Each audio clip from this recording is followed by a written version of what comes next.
अस्सलामु अलैकुम वरहमतुल्लाहि वबरकातुहू। आज हम क्लास 12 का फ़िज़िक्स का 7वां सबक मौजी नूरियात यानी कि वेव ऑप्टिक्स शुरू कर रहे हैं। तालिबात, जो पिछले वीडियोस में जो फ़िज़िक्स के हमारे चैप्टर्स जो थे वो टोटली हमने गर्दिशी हरकियात पहला सबक, सैयालों की मैकेनिक की खुसूसियात दूसरा सबक, गैसों का नज़रिए तहारुक और अशा तीसरा सबक, हर हरकियात थर्मोडायनामिक्स यानी चौथा सबक, और उसके बाद मैंने बर्क़ सुकूनियात इलेक्ट्रोस्टैटिक जो आपका 8वां सबक है। यानी कि टोटली हमारे 5 चैप्टर्स जो है वो कंप्लीट हो गए हैं और छठा चैप्टर जो है वो आज हम इंशाल्लाह शुरू कर रहे हैं, जिसका नाम है मौजी नूरियात वेव ऑप्टिक्स, जिसके मार्क्स जो है वो 5 मार्क्स हैं और इख्तियारी मार्क्स जो है वो 7 मार्क्स है। और अच्छा चैप्टर है, इंटरेस्टेड चैप्टर है, आप लोगों को जो है समझने में भी आसान है। कुछ डेरिवेशंस होंगी, मैथमेटिकल पार्ट तो आएगा ही और उसी तरीक़े से प्रॉब्लम्स भी हैं। तो अगर आप लोग समझकर करते हैं तो हर चीज़ जो है वो आसान ही होती है, लेकिन हमारे क्या है समझने की, प्रैक्टिस करने की, बार बार वीडियोस को देखना, समझना, बार बार लिखना, जहन नशीन करना, इस वजह से जो है आपको स्टडी में भी मज़ा आएगा, एग्ज़ाम में भी आपको क्वेश्चन समझ में आएंगे। देखिए तालिबात, जो पेपर है हमारा वो एक्टिविटी बेस्ड होता है। अब जो 10th तक आप लोगों ने क्या किया है, सवाल जवाब इस तरीक़े से आप याद करते थे, उसी तरीक़े से क्वेश्चन आ गया है, उसी का आंसर लिखना है, ऐसा अब बिल्कुल नहीं होगा। आप लोगों को जो है क्या समझा रहे हैं, क्या बता रहे हैं, तो इसका मकसद समझ में आना चाहिए। और उसके बाद जो भी अप्लाइड क्वेश्चन आप लोगों को आते हैं वो अप्लाइड क्वेश्चन आपको सॉल्व करने आना पड़ेगा। और प्रॉब्लम्स का भी उसी तरीक़े से है कि प्रॉब्लम्स जब हम करते हैं तो इसकी भी हमें बहुत ज़्यादा प्रैक्टिस करनी होगी। प्रॉब्लम्स जो है वो सेम टू सेम एग्जैक्ट बिल्कुल भी नहीं आएंगे, आप लोगों को जो है वो वैल्यू चेंज होकर आती है। तो देखिए, आप लोगों के इस मंथ के अंदर ही, अभी फर्स्ट सेकेंड वीक के अंदर ही आप लोगों को जो है आपके एग्ज़ाम रहेंगे, तो अच्छे से जो है वो एग्ज़ाम की प्रिपरेशन आप लोगों को करनी है। मिड टर्म है आपका, और जितने चैप्टर्स हो गए हैं वो तमाम चैप्टर्स की अच्छे से स्टडी करनी है। MCQs है, 1 मार्क क्वेश्चन है, short answer question, long answer question, ये तमाम क्वेश्चंस की आपने जो है वो प्रैक्टिस करनी है। उसी तरीक़े से जो मैंने आपको 8 जो असाइनमेंट दिए हैं वो बहुत ही इम्पॉर्टेंट क्वेश्चंस दिए गए हैं और इंशाल्लाह फ़ाइनल एग्ज़ाम में भी आपको उसी में से ही आएगा। अब जो बात है MCQs की, प्रॉब्लम्स की, तो ये आपको अपने लेवल पे करना है। प्रॉब्लम्स तो मैं आप लोगों को कराऊंगी, लेकिन जहाँ तक हो सकता है MCQs की भी आपको प्रैक्टिस करनी है, और अगर कोई डाउट है तो आप पूछ सकते हैं। तो जो सबक है हमारा 7वां सबक, ये है मौजी नूरियात यानी कि वेव ऑप्टिक्स। अब ऑप्टिक्स ये वर्ड आपने जो है कुछ तो भी इसके क़रीब में जो है वो वर्ड आपने सुना होगा। देखिए, हम जो है जाते हैं जब भी हम रोड साइड, तो हम देखते हैं कि चश्मों की जो हमारी दुकान होती है उस पर ऑप्टिकल्स लिखा होता है ना। नेम होता है कुछ, जैसा कि गज़ाला ऑप्टिकल्स है, सबा ऑप्टिकल्स है। ये क्या ज़ाहिर करता है? ऑप्टिक्स जो है वो नूर को क्या करती है, ज़ाहिर करती है।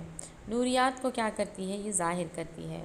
और वेव यानी कि मौज, तो वेव ऑप्टिक्स यानी क्या होता है, मौजी नूरियात होता है।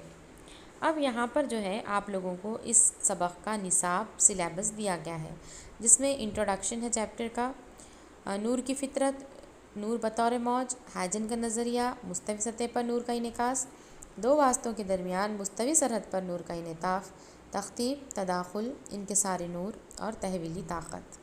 तो देखिए, कोविड-19 के हालात को मद्देनज़र रखते हुए गवर्नमेंट ने जो है 2021-22 के लिए जो है आपको यहाँ पर जो 7.2 नूर की फ़ितरत, 7.6 2 वास्तों के दरमियान मुस्तवी सरहद पर नूर का इनेताफ़, 7.7 तख्तीब और 7.10 तहवीली ताकत, ये पार्ट हम लोगों का हज़्फ़ शुदा हिस्सा है। ये आप लोगों को इस साल नहीं आएगा।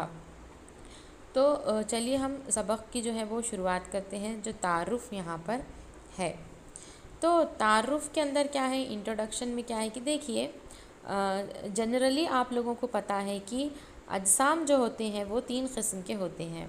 एक हम गैर शफ़ाफ़ अजसाम कहते हैं, एक होता है शफ़ाफ़ अजसाम, और एक होते हैं नीम शफ़ाफ़ अजसाम।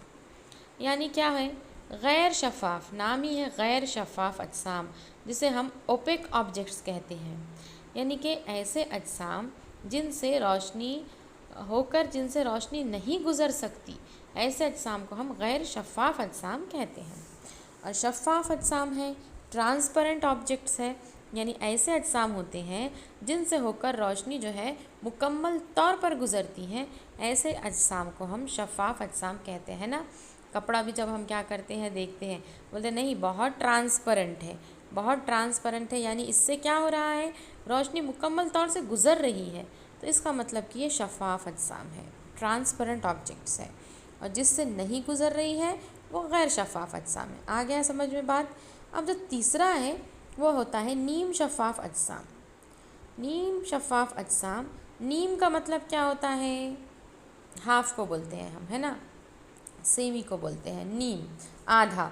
यानी ऐसे अजसाम जिनसे होकर रोशनी जो है वो जुज़वी तौर पर क्या है, गुज़रती है, ऐसे अजसाम को हम नीम शफ़ाफ़ अजसाम कहते हैं। तो ये तो सबक का क्या है, इंट्रोडक्शन है। अब यहाँ पे जो है हम हमारा फर्स्ट क्वेश्चन जो है वो ले लेंगे। तो पहला जो सवाल आप लोगों को दिया गया है वो है इनेकास और इनेताफ़ के क़वानीन क्या है। देखिए, ये भी हमारे इंट्रोडक्शन में ही आएगा कि इनेताफ़ नूर क्या होता है, इनेकास नूर क्या होता है, और हम 8th क्लास से जो है इसके बारे में हम देख रहे हैं। इनेकास नूर यानी कि हम रिफ़्लेक्शन जिसे कहते हैं। अब सिंपली रिफ़्लेक्शन की एक एग्ज़ाम्पल देती हूँ मैं कि जब रोशनी क्या है एक सतह से टकराकर वापस पलटकर उसी वास्ते में आ रही है, इसे हम इनेकास नूर कहते हैं। मिसाल के तौर पे सपोज़ कि आपके सामने एक दीवार है और आपके हाथ में एक बॉल है। जैसे ही हमने बॉल को दीवार पर क्या किया है, हिट किया है, मारा है, तो वैसे ही वो क्या हो रहा है, पलट कर आ रहा है। ये मिसाल हो गई है इनेकास की। तो उसी तरीक़े से रोशनी भी क्या कर रही है, पलट कर वापस आ रही है। ये है इनेकास, रिफ़्लेक्शन। अब देखिए कि क्या होता है इनेकास के अंदर, जब भी हम देखेंगे कि इस तरीके से आपको यहाँ पर आईना जो है वो नज़र आ रहा है, सरफेस है, आईना है, यानी कि इनेकासी सतह है। इनेकासी सतह हम यहाँ पर XY से क्या कर रहे हैं, ज़ाहिर कर रहे हैं, और इस पर एक उमूद, एक नॉर्मल जो है यहाँ पर मैंने ड्रॉ किया है। अब देखिए कि एक शुआ इसके ऊपर पड़ रही है, वक़ू हो रही है। जो शुआ वक़ू होती है इसे हम शुआए वक़ू कहते हैं, और जो शुआ जो है वो मुनक्किस हो रही है उसे हम शुआए इनेकास कहते हैं।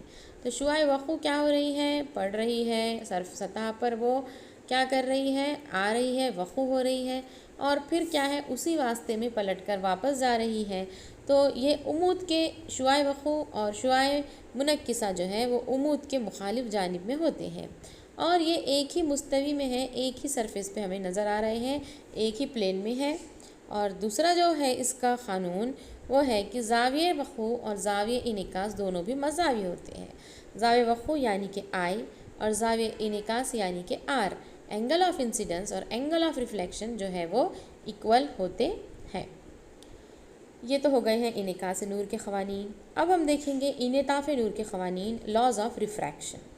लॉज़ ऑफ रिफ्रैक्शन भी इसी तरीके से है कि शुआए वक़ू और शुआए जो मुनत्तिफ़ा होती है वो उमूद के मुखालिफ जानिब में होती है और एक ही मुस्तवी में होती है। अब दोनों में फ़र्क क्या नज़र आ रहा है हमें, इनेकास में और इन्हेराफ़ में क्या है कि इनेकास में जो शुआए मुनक्किसा थी वो उसी वास्ते में वापस पलट रही है, लेकिन जो इनेताफ़ है इसमें क्या हुआ है कि एक शुआ जो है वो एक वास्ते में है जिसकी वेलोसिटी, जिसकी रफ़्तार जो है वो c1 है, और दूसरा वास्ता जो है जिसकी रफ़्तार क्या है, c2 है। आपने इनेताफ़ की मिसाल जो है जनरल देखी होंगी। देखिए कि अगर हम क्या करें, पानी के अंदर जो है वो पेंसिल, एक बकेट में आप क्या कीजिए, पानी लीजिए और उसमें पेंसिल क्या कर दीजिए, डुबो दीजिए। तो क्या होता है, पेंसिल हमें थोड़ी क्रॉस जो है वो क्या होंगी, नज़र आएंगी। पानी में हम अगर कभी उंगली भी क्या करते हैं, डुबोते हैं, तो हमें थोड़ी वो क्या होती है, अपनी पोजीशन से हटी हुई महसूस होती है। ये इनेताफ़ है, ये रिफ्रैक्शन है। और आपने 10th क्लास में भी स्नेल्स लॉ पढ़ा है। स्नेल्स लॉ क्या है? Sine of angle of incidence divided by sine of angle of refraction is equals to mu. यानी साइन लेना है हमें ज़ावे वक़ू का, उसको हमें तक़सीम करना है साइन आर का यानी कि ज़ावे इनेताफ़ का, और इनकी निस्बत जो होती है वो मुस्तकिल होती है, और यही क़ानून को हम स्नेल्स का क़ानून कहते हैं। तो यहाँ तक हमने इनेकास और इनेकास के क़वानीन जो है वो देख चुके हैं। तो इंशाअल्लाह जो है हम हमारे दूसरे वीडियो के अंदर जो मैं नेक्स्ट वीडियो पढ़ाऊँगी, इसमें जो है न्यूटन के ज़र्राती नज़रिया क्या होता है ये तो अब जो है डिलीट हो चुका है। जो नूर की फ़ितरत के अंदर आता था, नेचर ऑफ लाइट में आता था, और हाइजन का मौजूद नज़रिया क्या है। तो ये दोनों नज़रिए को हम क्या है कंपेयर करेंगे। न्यूटन का तो नहीं आएगा लेकिन हाइजन का आएगा, लेकिन हम फिर भी दोनों देख लेंगे क्योंकि आप लोगों को सीईटी नीट में जो है वो क्वेश्चंस आते हैं। तो इंशाल्लाह अगले वीडियो में हम ये सब डिस्कस करेंगे। तब तक आप जो है तमाम वर्क को कंप्लीट कीजिए और साथों साथ याद कीजिए और जो है हार्ड वर्क कीजिए। अब एग्ज़ाम आप लोगों के क़रीब है और अगर कोई डाउट है तो आप मुझसे पूछ सकते हैं। अल्लाह हाफ़िज़।